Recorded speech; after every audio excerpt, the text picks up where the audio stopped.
Well, I'm Dale Shetter, and I started singing in 1995. I've been singing ever since then. I joined this group in about, I think it was 1995,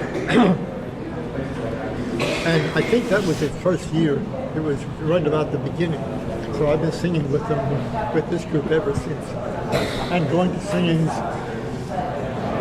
in Alabama and Georgia and Illinois, Michigan, Ohio, every other place I could find a singing. But the best ones, the most exciting ones, were always in Alabama and Georgia. That's the sort of the heart of Jake singing. What do you think it is about the South and Alabama that you just see it as more authentic? I think that's mainly because those people have been singing all their lives since they were children, and most of the rest of us have been singing. I didn't start until I was in my 60s. It's different when you hear people singing that know it by heart and have been singing all their lives.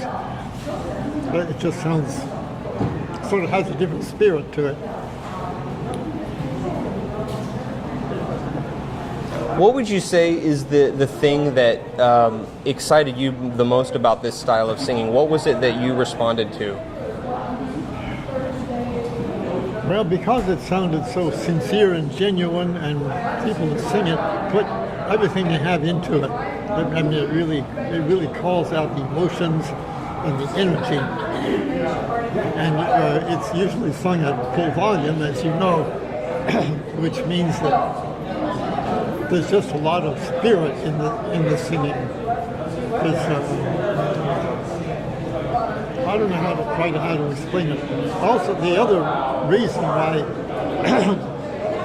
I was attracted to it is because it's a completely different style of music, different kind of harmony, and it was all tunes and harmonizations that I'd never heard before.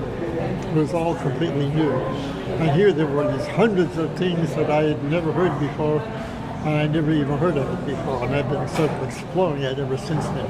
So tell us how young you are. I'm 90. You 90? I just had my 90th birthday just a few weeks ago. Yeah.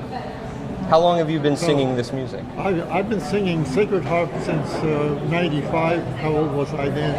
It's in my 60s. I think about 67 or something like that. I'd have to figure it out, pencil and paper. But I'm going to keep on singing. I'm not going to Alabama and Georgia anymore. Those long trips are just too tiring for me. But I'm singing here in Ohio and Illinois and so on. It was not too long a trip. If someone was watching this and they've never heard of it before, and maybe they just heard a little audio clip, what would you say to them to encourage? Would you encourage them to come, and how would you? It's hard to explain, isn't it? And what do you think they should be ready for when they come to their first singing? My experience has always been that people either dislike Sacred Harp or love it. I mean, there's nobody in the middle. You either embrace it completely, like all of us have, or you just don't like it at all.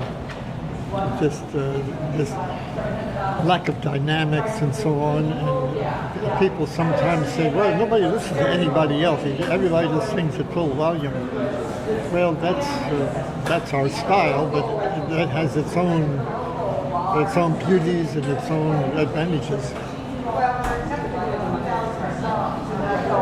Is there anything? Did I answer your question? Absolutely, and we're finished. Unless, do you have anything else to add? Oh, I got plenty to add.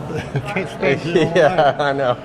Yeah, Anything that comes to mind? I don't know.